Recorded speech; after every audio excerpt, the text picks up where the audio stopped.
Friends, colleagues and listeners, here we are, part 3 of a little 3-part series with Christos Spyrou, who's the CEO and founder of Neutral Air Partners. Christos, thanks very much, my friend. This is the last one. Thank you for having me, Chris. Yeah, and so I enjoyed the history, how we got there, and then the difference and what's involved in being a partner.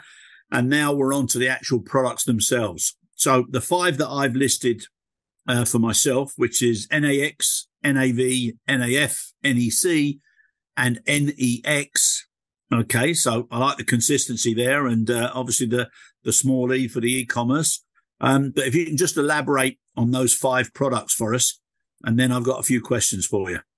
Yeah, perfect. My pleasure. So, yes, going on the product. So we started as a network, as we said, as a commercial air freight network, and that was focused, as I said, in China with the mutual wholesalers and master loaders, and that was our flagship NAC.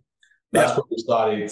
This is where we had our strength. This is where we have also our buying power with the carriers, and we were able to conduct global agreements with the airlines and volume incentives deals. And then eventually, as I explained, we tried to build up the different sub-networks.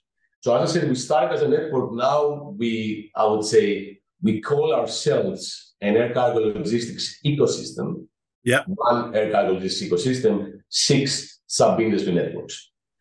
Our aim has always been to revive specialization, and that is why we have separated all the sub-industry networks. So NAC is for the neutral air freight wholesalers, neutral brokers, master loaders, consolidators. You know, in different countries in the world, they have a different name, but pretty much they all do the same thing. They're a neutral broker between the carrier and the freight forwarder. Yeah.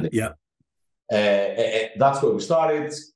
Then we started with the NAF, Neutral Air Freight Associates. That these are our members are commercial air freight forwarders dealing directly with importers, exporters, with the shippers, and they are the local heroes in their own market. They could be top 10, top 20 IATA. They will have a proper air freight background on the back.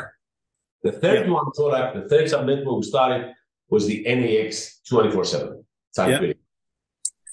And on the NAX 24/7, we also have some subcategories on the back where it goes together with the verticals, as I explained, automotive, aviation and aerospace, special events, pharma, ships and marine logistics. Yeah. There are some oil and gas and projects, but that's pretty much anything related to time-critical movements. That was the NX 24/7, very successful. That went very good for us. Yeah. And after that, we focused on we call them the future-ready cargo GSAs. So we focused on those small and independent, small and medium-sized GSAs that they have an open mind and they want to create products for their clients out of the traditional selling a reservation of an airport to airport for an airline or an airline. Open-minded, they're looking to build construction rates, they're looking to sell an airport to door for the specific airline, and import product on that airline through the BSA agents that we have in Asia or the rest of the world. More open-minded. Yeah, okay. Very good. Yeah. Operating as virtual airlines sometimes, creating construction rates based on the block space agreements of the master loaders that we have. And that is the whole NAV, where we have this type of future-ready GSAs, as we say, that they do charter broker rates, and they are open-minded. That's the only way I can categorize them, future-ready GSAs, because that's the only way I can separate them from the traditional GSAs. Exactly. Yeah. And that is the NAV, which basically that is something we're going to develop more and more, because we have seen that there is a need for that. There is any commercial home, not association, a commercial home for those local independent GSAs. That is something we're building. And then the easy one, the one we launched, there was a few months ago, was the NAX Fresh. That's mainly for the perishables. And these are a few, they're not that many air freight forwarders in the world that they focus on flowers or dry meat. That was the NA Express. That was not that difficult because we already had built the foundation behind with the time critical. And the last one, which is the most interesting, was the NEX e-commerce supply chain hub. Yeah. That was something that we had in our minds since we started, since we launched. But to be very honest, I'm a salesperson. So I can sell our ecosystem, our network, because I speak air freight, I speak the business, but I don't speak parcel, I don't speak e-commerce. So that was something myself personally I couldn't sell, right, me or my team. So it took us a few years, but then it was the right timing. We partnered with those people that they do speak e-commerce and reverse logistics and fulfillment, and they understand the B2C environments and the customs and the VAT and the digitalization behind and what it is required. And that was actually happened recently. We just launched in Amsterdam in October. We had 120 delegates on our launch, which went very, very good. And even though I still don't understand it 100%, to be very honest with you, the whole e-commerce animal, I think that's a much bigger of an animal, of an ecosystem than regular air freight itself. Yeah. And that is something where we see the future going. But honestly, even me, I keep on learning. I still, I'm not ready to go on a panel or on a stage and talk about e-commerce as of yet, because I learn also from my partners how difficult, how complicated the e-commerce supply chain is. Yeah, yeah, and I mean, I'm just my opinion, but I think so many people talk about it, but they don't fully understand the model or the animal unless they're actually thrown into it. And it's that middle mile that everybody is so frustrated about, which is ironic. That's the area that doesn't have the transparency and the clarity that's necessary. Exactly, definitely. And you have, it's a big chain. You have a lot of players in the chain. And as we discussed before offline, you go to 7 out of 10 big air freight consolidators in Asia, and if you ask them, are you handling e-commerce, they will tell you yes. Yeah. But they're handling it as a commodity, as an airport to airport. Is a nice base for the pallets, is a nice base for the mix. But then first mile, final mile, fulfillment, customs, the entire gateway e-commerce, they have no clue about it. So, but they are part of a chain. Yes, they are handling e-commerce as a carrier, consolidator, you name it. So the NEX e-commerce, if you look at the bigger picture behind, we have at least more than 10 or 11 different categories of solutions provided within the supply chain. You have fulfillment providers, reverse logistics, postal operators, express, the big integrators. Then you have the express wholesalers on that big integrators. Then you have the new Chinese giants that the building their own ecosystem. You have brokers, customs brokers, which we have a few of our members. They're doing something like 20,000 entries a day, and that's on a B2C. And then you have technology behind, because in order to do that, you need the right technology. It's impossible to do it with a freight mentality, right? Yeah. You go to the system, clear freight.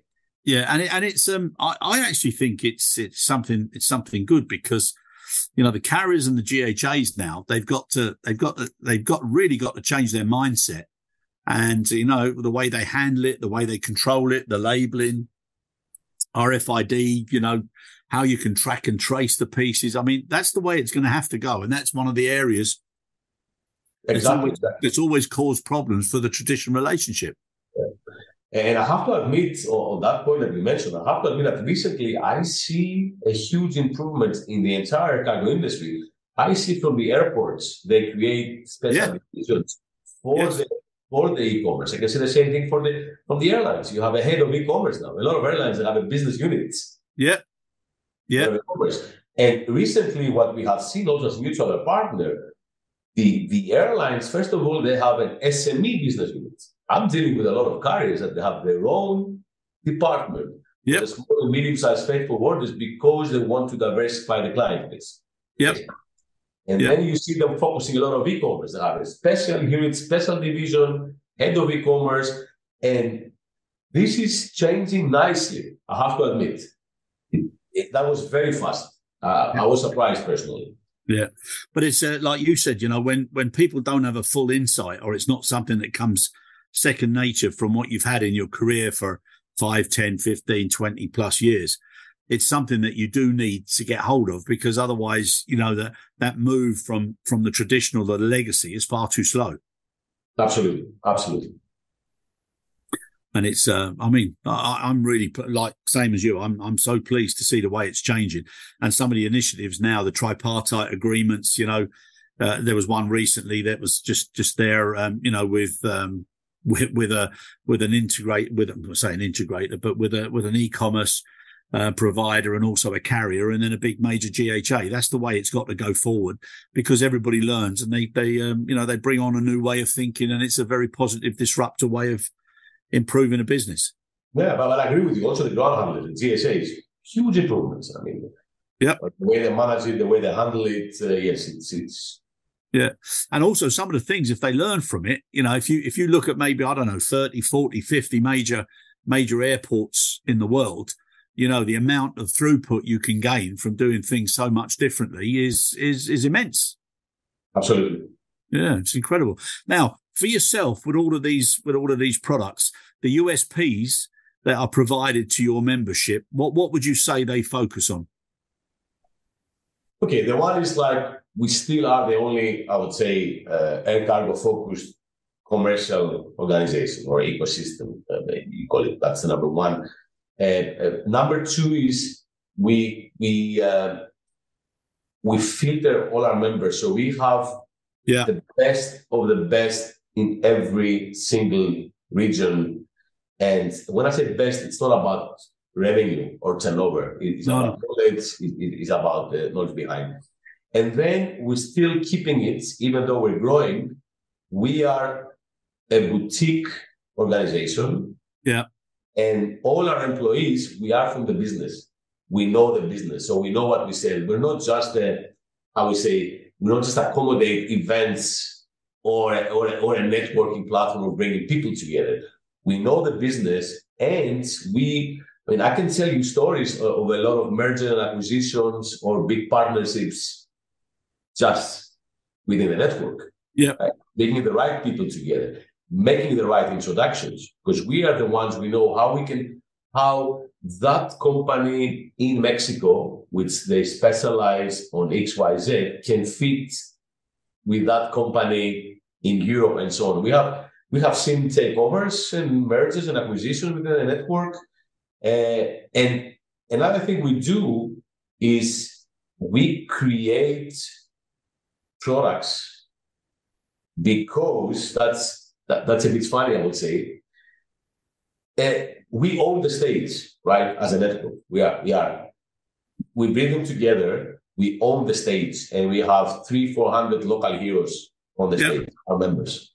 Yeah, Any idea we or a member can have, or any business plan, or any startup, or any crazy idea. Yeah, we put it on the stage, and then we're asking our members who's interested.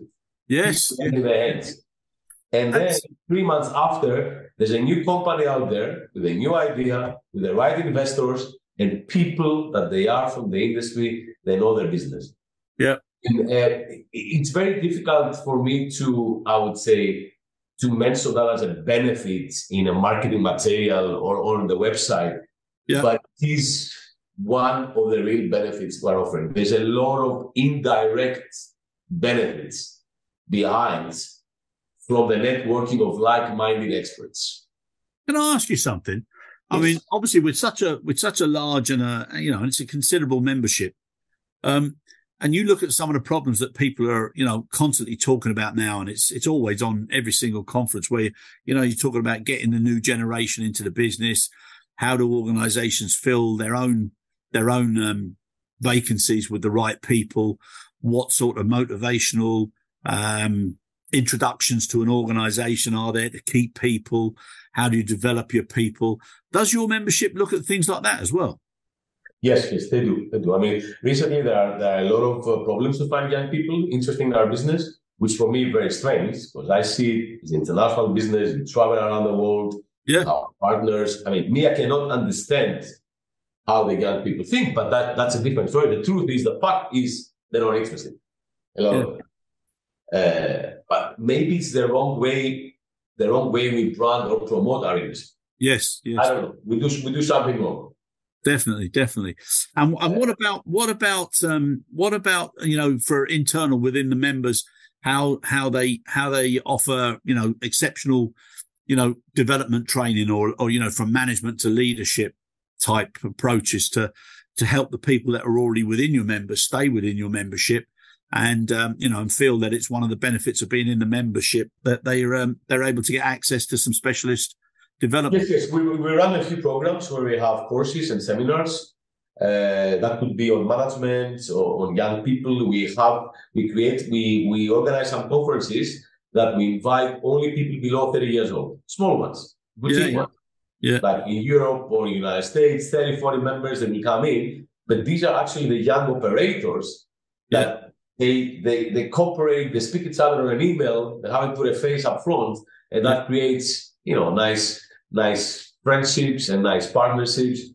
We certainly try to do that. And then we constantly keep on, I would say, bringing to our members courses on sustainability, on how the air cargo industry is moving, digitalization. That is something we do.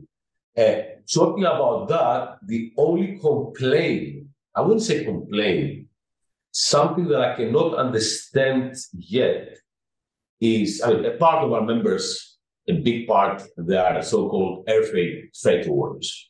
Yeah. Still, what we're trying to convince them to get more active with the air cargo industry events. Yeah. Right? Go and understand more what is happening in the industry, what the airlines say, what the airports, the ground handlers. Yeah. And that is something, and I don't know the reason behind, we still have not convinced them to come and learn and acquire extensive knowledge to see the industry, the entire cargo supply chain, not just their own freight forwarding. I would say. And that is something that it is very difficult for us. We're trying really, really hard. We made our agreement with TIACA. Every single NAP member of its automatically is a corporate member of TIACA as a freight forwarder. We try to push them to open their mind to see the industry beyond their freight forwarding activities, because at the end of the day, they are the ones that they speak with the clients. They represent the client to the airline, to the handler, so they need to know what's happening. It's strange, yeah? It's strange. And how many events we've been, the big events? 5 forwarders, 6. No, I agree. 7, the air cargo events. I agree. And on the other hand, you go to the big logistics events, logistics networks, they're all freight forwarders. Yeah. There are no airlines, there are no ground handlers, there are no charter brokers, there are no GSAs. And that is something I still personally have not understood why this is happening. No, I agree with you. I agree. It's strange by the absence of having the whole supply chain represented. It doesn't make sense. And we try them hard. So basically, at the board of TIACA, we represent, I would say, the small and medium-sized air freight forwarders as a mutual partner. We try very hard to bring them. And obviously, we have 20, 30 that and they take advantage of that. But the majority, still, there's a lot of work to make them understand that is important for their company to learn about the industry, about sustainability, about the associations. It's really hard. We were trying hard for it. I agree. And imagine we're supposed to have the local airfreight heroes, right? Not a seafair company and you tell them, come to learn airfreight. So we want to change that. We're doing our best to change that. It's something we want to change. Yeah, well, I think that's a good point to end on with another challenge. And perhaps when you're successful with that one, we'll have a part 4. Thank you so much. Christos, it's been an absolute pleasure. Thank you so much. And like I said, when I watched you on stage, I was very impressed, very interested. And I'm pleased to have, got a little bit closer and understand a little bit more now. So thank you. Thank you so much, Chris. I feel flattered. It's really appreciated, honestly. Thank you so much. Thank you for your time. Cheers.